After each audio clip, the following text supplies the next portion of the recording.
Bien, amados hermanos, en nuestra prédica anterior estuvimos viendo el tema, una buena pregunta, y nos basamos en el Evangelio de Marcos, capítulo 10, verso 17, donde relata que al salir Jesús, su camino, vino uno corriendo e hincando su rodilla delante de él, le preguntó: Maestro bueno, ¿qué bien haré para heredar la vida eterna?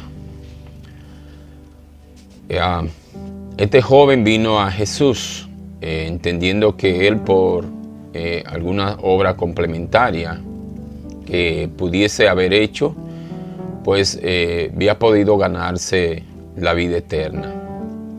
Estuvimos viendo que la salvación no es por obra, sino que nadie podrá ser salvo por buenas obras que haga aquí en la tierra, sino que Dios ha determinado que nuestra salvación es un regalo de parte de Él para nosotros. La salvación es por gracia.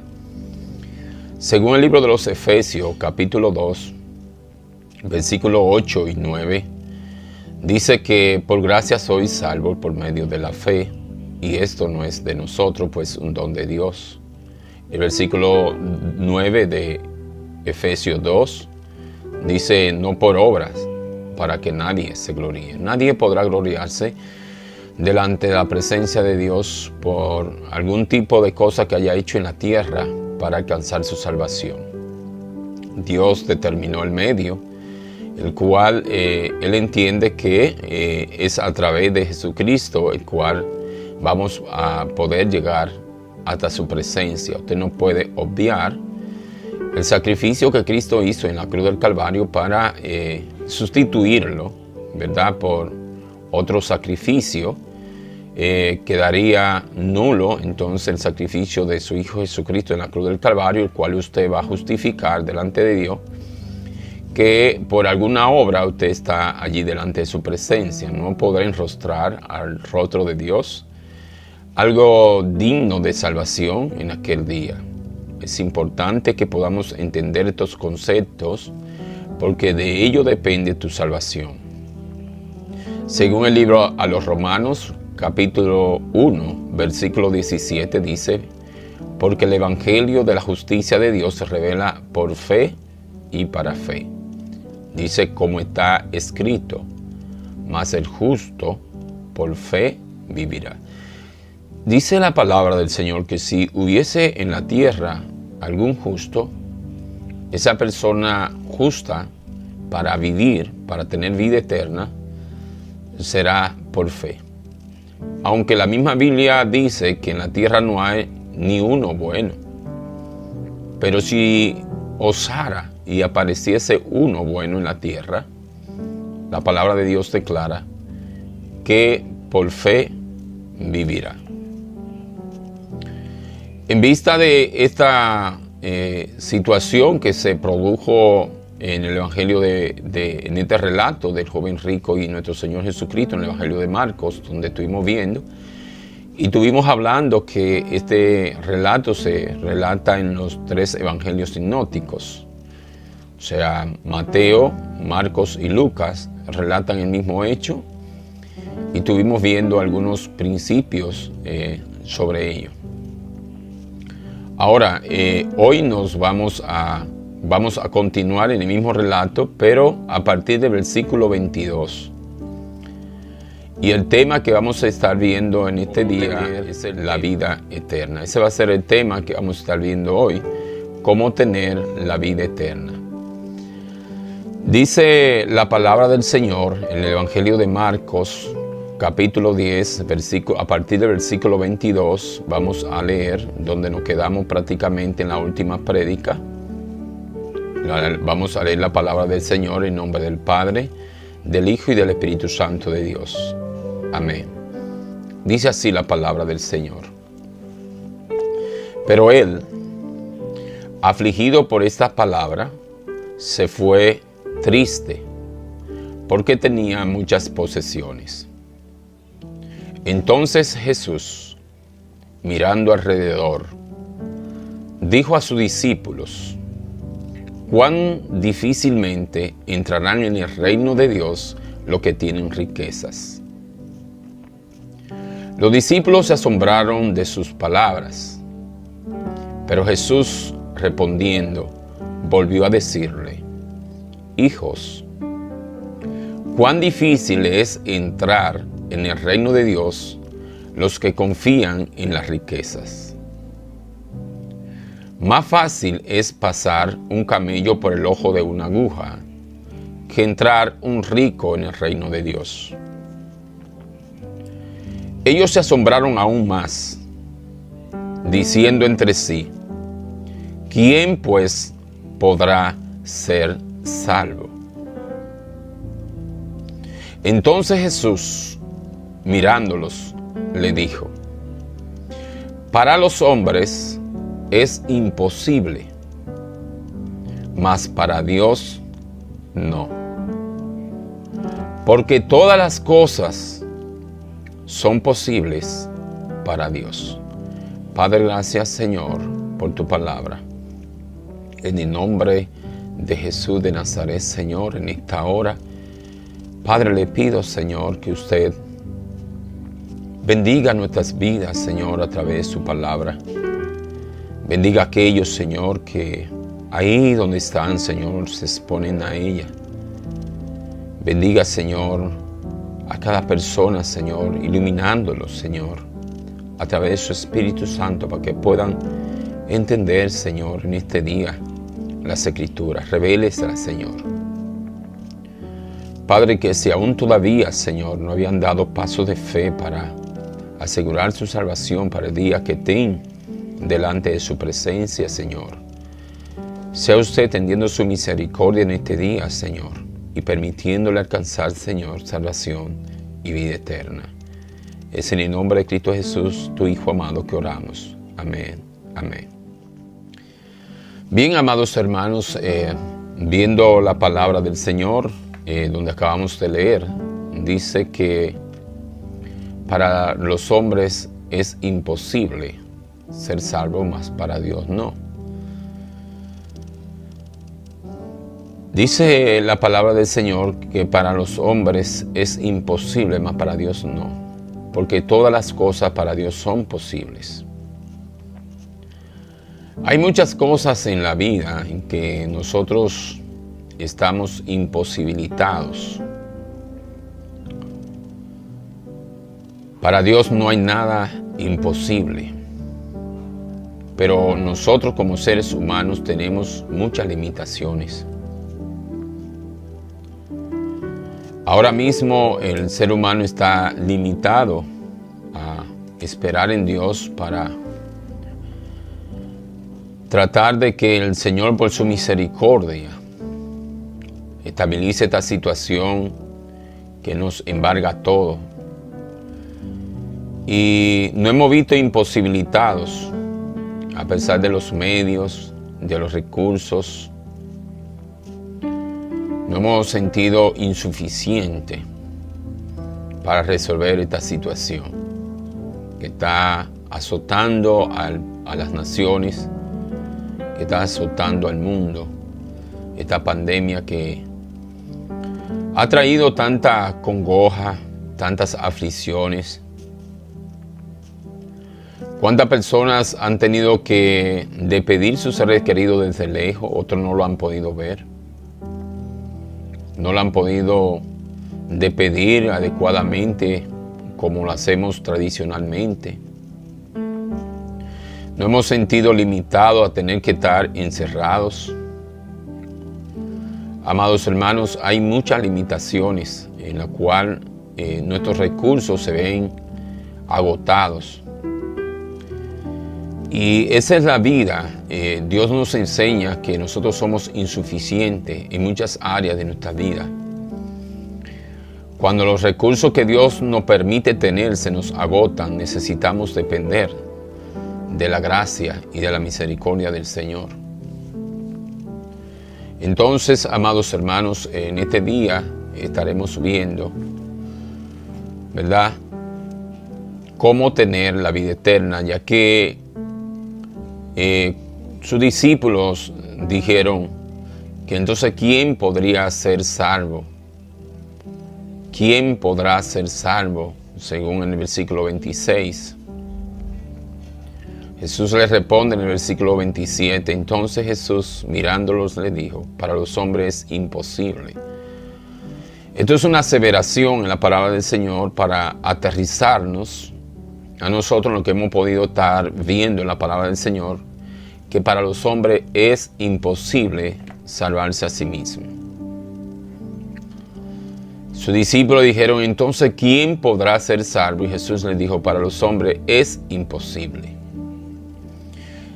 Eso me descarta a mí en cuanto a cualquier esfuerzo humano que yo pueda hacer para alcanzar mi salvación.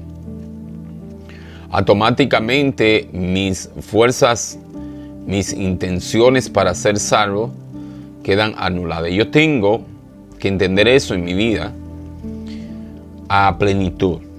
Si yo no entiendo que yo estoy imposibilitado para que por mis medios o por mis recursos tener vida eterna, no podré alcanzar mi salvación bajo el estándar de Dios.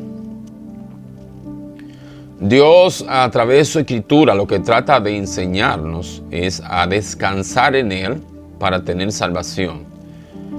Descansar en sus medios, en sus recursos, no en los míos, no en mis medios, no en mis métodos, no es en mis formas, sino en la forma de que Dios lo ha determinado. Si yo entiendo correctamente lo que Dios está tratando de comunicarme a través de la palabra del Señor, que dice que para los hombres es imposible ser salvo, pero para Dios no, entonces yo tengo que entrar en la dimensión de Dios, entrar en los recursos que Dios provee para mí, para mi salvación, y dejar mis recursos a un lado en cuanto a la salvación se requiere. Vamos a tratar brevemente 3 puntos que la palabra de Dios registra, que son los medios o los recursos que Dios determina en las Escrituras, que yo sí puedo hacer para alcanzar la salvación. El recurso provisto por Dios es Jesucristo. O sea, Cristo vino, murió, resucitó al tercer día para pagar una deuda que yo no podía pagar delante del Señor. Cristo es el medio. Ahora, los recursos para yo llegar a Cristo, que Dios ha provisto en las Escrituras, podemos ver a través de las palabras del Señor 3 puntos.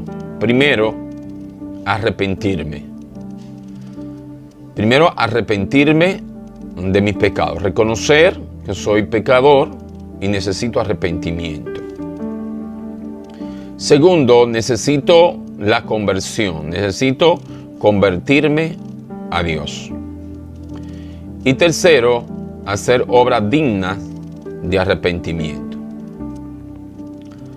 Para ello vamos a estar viendo las Escrituras, por ejemplo, en el Evangelio de Mateo, capítulo 3, versículos 1 y 2, cuando Juan el Bautista inició su ministerio y empezó a predicar, según Mateo capítulo 3, versículos 1 y 2, dice que en aquellos días vino Juan el Bautista predicando en el desierto de Judea y diciendo: arrepentíos, porque el reino de los cielos se ha acercado. Juan el Bautista inició predicando el arrepentimiento. Después que Juan el Bautista cayó preso, Jesús inicia su ministerio según Mateo capítulo 4, versículo 17. Dice que desde entonces comenzó Jesús a predicar y a decir: arrepentíos, porque el reino de los cielos se ha acercado. también Jesús comenzó predicando el arrepentimiento de pecado. En el libro de los Hechos, capítulo 3, versículo 19, Pedro, cuando la iglesia primitiva empezó sus comienzos, también Pedro empezó a predicar el arrepentimiento. Hechos 3:19 dice que, así que arrepentíos y convertíos, para que sean borrados vuestros pecados, para que venga de la presencia del Señor tiempo de refrigerio. Pero asimismo, Pablo, relatando su hecho,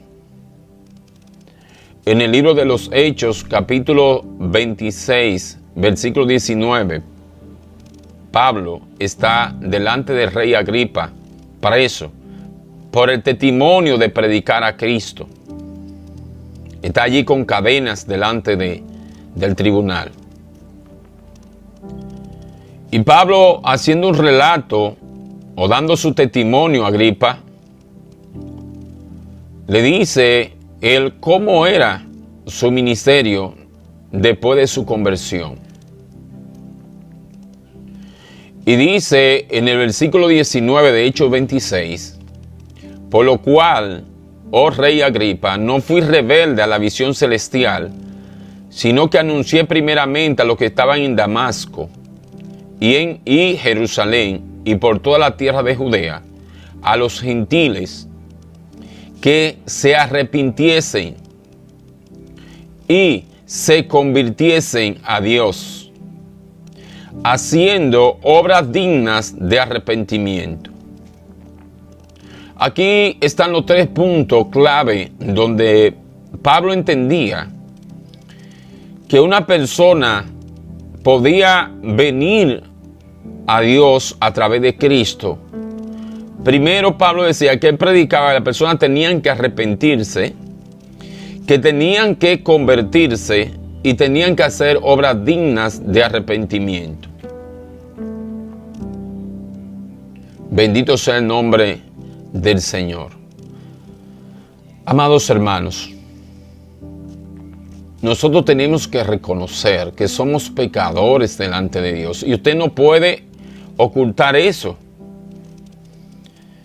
Usted no puede pensar que usted no ha ofendido a Dios desde el día que nació hasta hoy o hasta el día que usted se vaya de esta tierra. Usted no puede engañarse a sí mismo.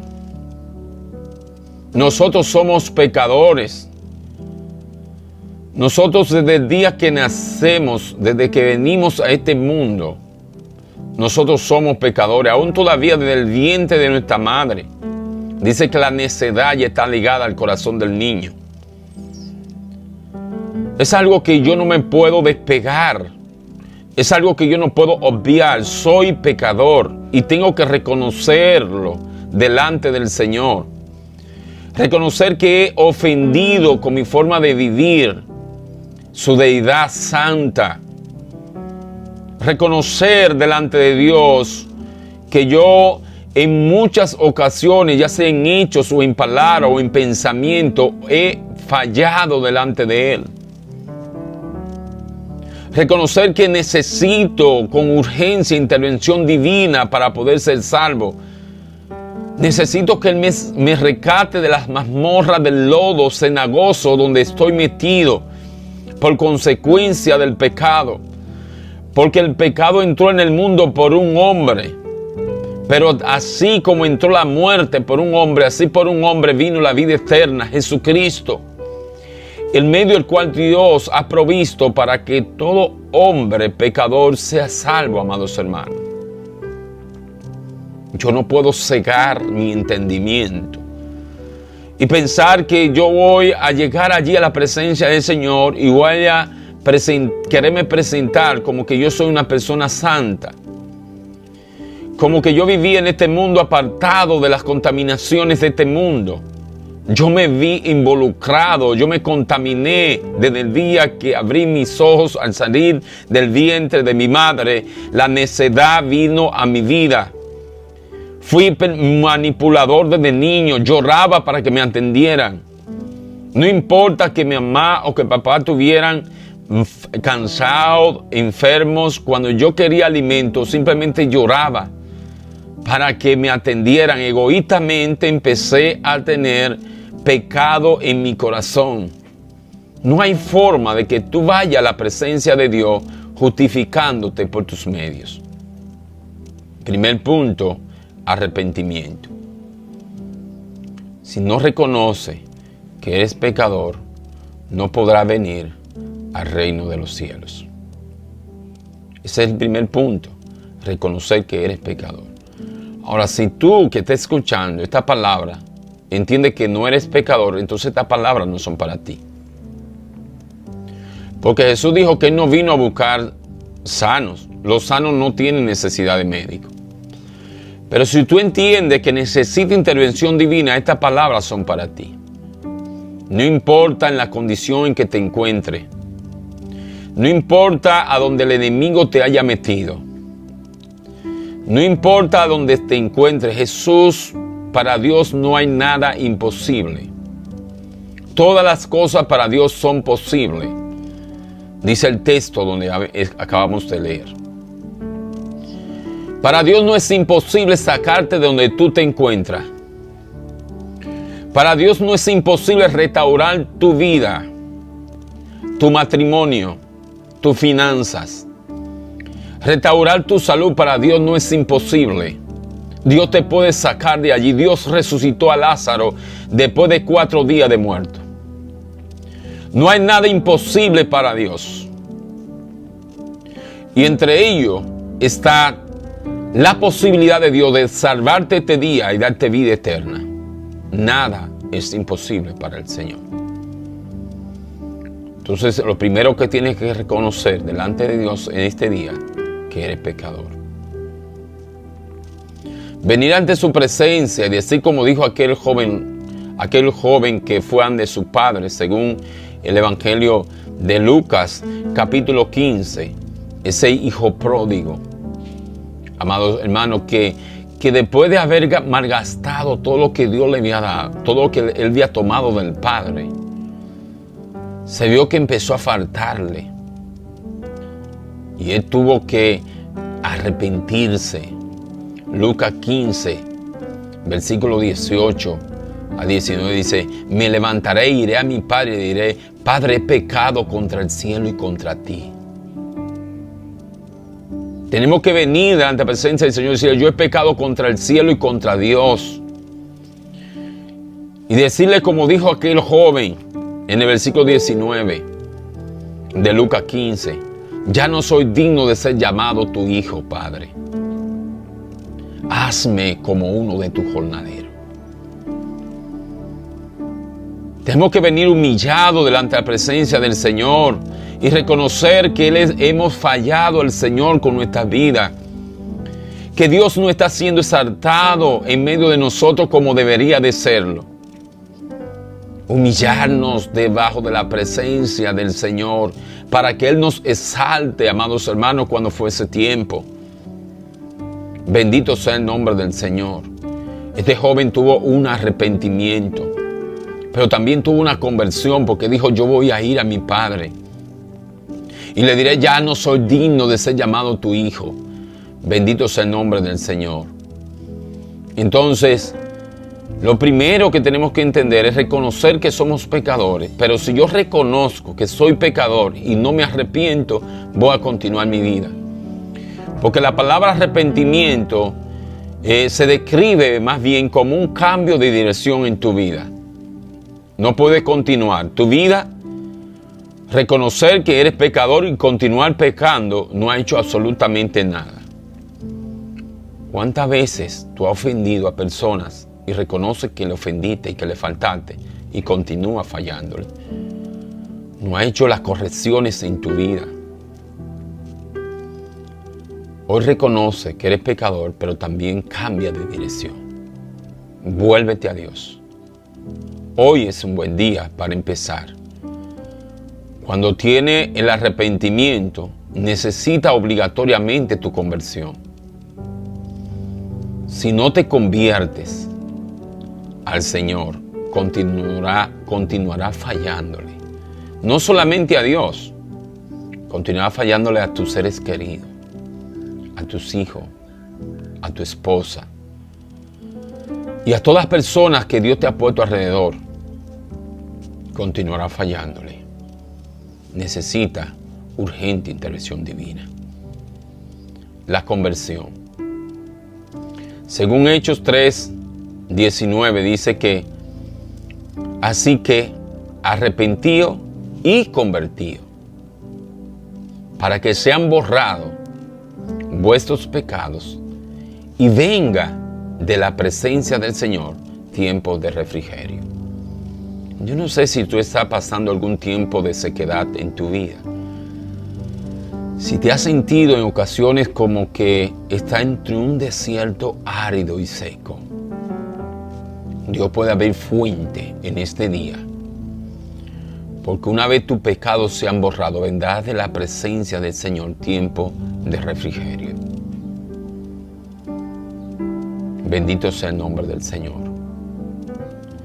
En el libro de los Hechos, capítulo 26, versículo 18, Pablo, relatando su testimonio al rey Agripa, le dice que cuando él tuvo su encuentro con Jesús, rumbo a Damasco, cuando él iba persiguiendo a los cristianos para encarcelarlo, para arrastrarlo, para matarlo, dice que Jesús intervino en el camino rumbo a Damasco. Y que después que él tuvo su encuentro con Jesús, escuchó esta voz que él estaba describiendo aquí a Agripa en el libro de los Hechos, capítulo 26, 18. Dice que Jesús le dijo a Pablo, para que abra los ojos, para que se conviertan de la tiniebla a la luz y de la potestad de Satanás a Dios. Oye bien, para que te convierta de la tiniebla a la luz y del dominio de Satanás al dominio de Dios. Para que reciban por la fe en mí, Jesús hablando, en Jesús, perdón de pecados y herencia entre los santificados. Nuestra herencia está con los santos, con los apartados. La palabra santo es apartado. Con los apartados del pecado, con los apartados del mundo. Ahí está nuestra herencia. Con los santificados.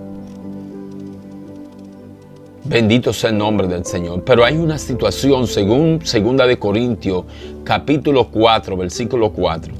Dice que en los cuales el Dios de este siglo cegó el entendimiento de los incrédulos, de aquellas personas que quizás en este mismo mensaje se portan incrédulos, no creyendo la palabra del Señor.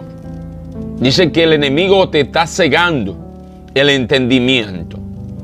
El Dios de este siglo ha cegado el entendimiento de los incrédulos para que no les resplandezca la luz del Evangelio de Cristo, la cual es la imagen de Dios. Si tu entendimiento es cegado, quizás esta palabra no va a iluminar tu mente, tu corazón para tú alcanzar salvación. Pero si hoy, por la misericordia de Dios, tú eres iluminado adecuadamente por el Señor a medida que estamos predicando esta palabra, hoy luz puede resplandecer en tu corazón, así como Dios dijo en el principio, hágase la luz. Así hoy Dios puede alumbrar tu corazón, aleluya, y venir de la presencia del Señor, tiempo de refrigerio. Hágase la luz en tu corazón y hoy la luz de Cristo puede brillar en tu corazón para darte salvación y vida eterna. Pero el enemigo de las almas ha cegado el entendimiento para que la luz de Cristo no le resplandezca. Pero en el nombre de Jesús, cancelamos toda ceguera espiritual en este día. La luz de Cristo hoy te ilumina. Bendito sea el nombre del Señor. Entre los cuales el Dios de testigo ha cegado el entendimiento de los incrédulos para que no les resplandezca la luz del Evangelio. El Evangelio es luz. Dios hace referencia, hace comparación entre la tiniebla de Satanás y hace esta comparación o comparando la oscuridad con el reino de Satanás y la luz con el reino de Dios. Bendito sea el nombre de Jesús. Luego, el último punto, y con esto concluimos. Primero, arrepentimiento. Segundo, conversión. Y tercero, hacer obras dignas del arrepentimiento. ¿No es verdad que si tú te arrepentiste de tus pecados y te convertiste a Cristo Jesús, no es verdad que tu vida podrá seguir siendo igual? No te puedes engañar a ti mismo. Si has dado tu paso de fe y recibiste a Cristo como tu único y suficiente Salvador, te convertiste de la potestad de Satanás al reino de Dios, y las obras que estás haciendo no son dignas de que eres una persona regenerada, cambiada, déjame decirte, las palabras de Dios están ahí para que cuando nos miramos en un espejo veamos cuál es mi forma de actuar, cuál es mi conducta. Si dice que eres cristiano y las cosas que estás haciendo no están exaltando a Dios, es importante que reflexiones la palabra que te estamos dando en este día. Tu vida tiene que exaltar a Dios en todo lugar, en todo momento, con tu palabra, con la forma en que hace negocio, con la forma en que trata a tus hijos, con la forma en que trata a tu esposa. Con todo, Cristo tiene que ser exaltado en tu vida. Hacer obras dignas de que eres una persona transformada. Hacer obras dignas de que eres una persona cambiada. Porque si no, tú quedarás engañado pensando que sí fuiste regenerado y llegar a la presencia de Dios diciendo que tú eres cristiano, que tú aceptaste al Señor. Y aquel día el Señor podrá decirte: apartado de mí, hacedores de maldad, porque tus obras no están glorificando a Cristo. Las obras que están haciendo son obras de maldad.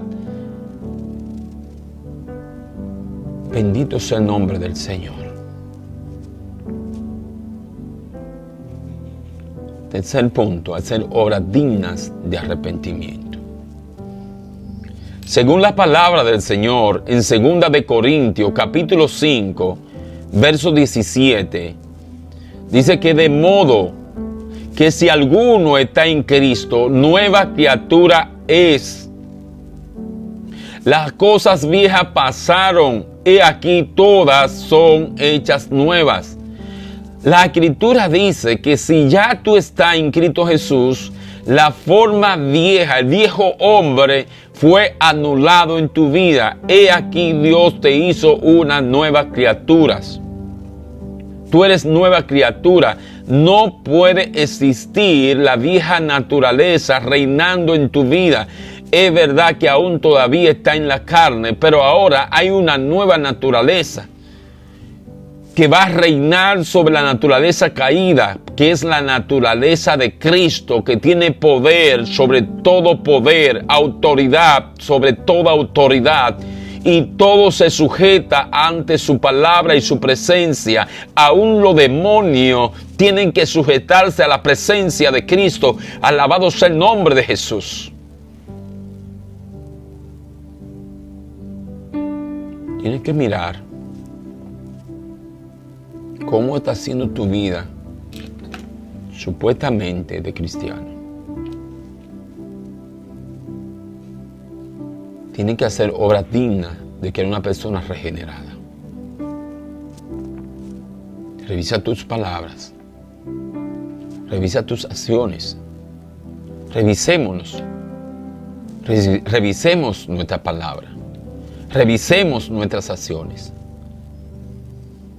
Nadie está exento. El Señor dice: mire, si alguno cree que está firme, mire que no caiga. Yo necesito intervención divina diario. Necesito el socorro de Dios para mi vida diaria. Pido la oración a la iglesia por mi vida. Porque con mi fuerza no podré. Para los hombres es imposible, amado, permanecer. Pero para Dios no. Para Dios no. Para Dios todo es posible. Y Él me puede sostener. Dice que cuando el hombre cayere, Jehová sostendrá su mano. Si aún estoy en pie, no es por mi fuerza, amados hermanos. Es por la intervención divina en mi vida. Entonces, el último punto es hacer obras dignas de arrepentimiento. Jesús lo dijo de esta manera, Mateo capítulo 5, versículo 14, 16. Bendito sea el nombre del Señor. Y dijo que nosotros somos la luz del mundo. Y que una ciudad sentada sobre un monte no se puede esconder.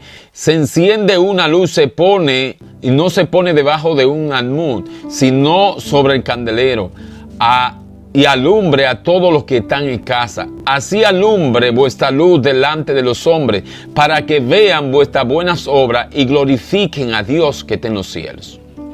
Para que vean tus buenas obras, para que vean mis buenas obras, y por ella puedan darle gloria a Dios que está en los cielos, por ver la vida transformada de una persona que anteriormente estaba en una esquina vendiendo droga y ahora lo ven predicando el evangelio. Y eso dice gloria a Dios, porque ven que su forma de vestir ha cambiado, su forma de hablar ha cambiado, su forma de actuar ha cambiado. Y eso glorifica a Dios. Dice, verdaderamente el poder de Dios transforma, el poder de Dios cambia. Pero si te ven, van a decir, ¿dónde está el poder de Dios? ¿Dónde está la luz del mundo en esa persona? Tenemos que tener cuidado, amados hermanos. Bendito sea el nombre del Señor. Mateo 7, 16 al 19. Dice que por sus frutos los conoceréis. ¿Acaso se recogen uva de los espinos o higo de los abrojos? Por tu fruto te conocerán. ¿Eres cristiano? No tienes que decirlo. La persona tiene que decirte varón de Dios, sierva de Dios, solamente con ver tu presencia, solamente con ver tu rostro. Luz de Cristo tiene que verse hasta en tu mirada.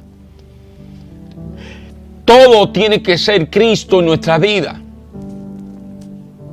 Por tus frutos, por nuestros frutos nos van a conocer. Dice el versículo 17, así que todo buen árbol da buenos frutos, pero el árbol malo da malos frutos. No puede el buen árbol dar malos frutos, ni el árbol malo dar buenos frutos. No hay forma que si tú has sido regenerado, salga malos frutos de tu vida. No puede el árbol bueno dar malos frutos. Pero todo árbol que da malos frutos será cortado y echado en el fuego. Así que por tu fruto te conocerán. En este día, tú que has escuchado esta palabra de Dios, este mensaje, déjame decirte, necesitas primero reconocer que eres pecador y arrepentirte. Necesitas convertirte al Señor y necesitas dar obras dignas de arrepentimiento. Si hoy tú reconoces que necesitas intervención divina para que tu vida cambie, tú estás cansado de que el enemigo te trapee, te pise, te humille, hoy Cristo puede cambiar tu vida. La palabra del Señor dice en Romanos capítulo 10, versículo 9, que si confesase con tu boca que Jesús es el Señor y creyera en tu corazón que Dios lo levantó de los muertos, serás salvo. Porque con el corazón tú crees para justicia, pero con la boca confiesa para salvación. Así que yo te invito en este día a que si tú quieres que el Señor cambie tu vida, pero no solamente que la cambie, sino que te dé salvación y vida eterna. Y has podido entender la palabra que hemos predicado. Primero, reconocer que eres pecador, convertirte al Señor, y los frutos vendrán como una añadidura por la transformación de lo que Cristo haga en tu vida. No tendrás que preocuparte por los frutos. Los frutos vendrán porque ya eres una persona regenerada. Cierra tus ojos y repite conmigo, si así lo desea, esta oración. Amantísimo Padre, hoy vengo delante de su presencia, Señor, y reconozco, Dios amado, que soy pecador. Padre, vengo delante de usted, Señor, y me arrepiento de mis pecados. Y en este día, Dios, quiero, Señor, recibir a su Hijo Jesucristo como el dueño y salvador de mi vida. Recibo el sacrificio hecho en la cruz de Calvario para perdonar mis pecados. Y le pido, Dios, que en este día, por amor de su nombre, mi nombre esté inscrito en el libro de la vida. Señor, y que por amor de su nombre nunca sea borrado de allí, Señor. Padre, en este día quiero iniciar una vida como cristiano, pero necesito, Señor, que usted me ayude a través de su Espíritu Santo a perseverar, porque para mí sería imposible, pero para usted no, Señor. Tome desde hoy, Señor, mi mente, mi corazón, mi voluntad, y diríjala, Señor, por sendas, Señor, por caminos que me conduzcan a la vida eterna. Quite de mi andar, Señor, toda piedra de tropiezo. Todos estos favores, Señor, se los pido en el nombre de Jesús. Amén. Amén. Si hiciste esta oración conmigo, déjame decirte que hoy tu vida iniciará un nuevo cambio. Busca una iglesia donde te puedas congregar y dile que hiciste esta oración de fe y que necesitas que te ayuden a iniciar tu caminar como creyente. Que el Señor te bendiga y que tenga un feliz resto del día. Muchas bendiciones, amado.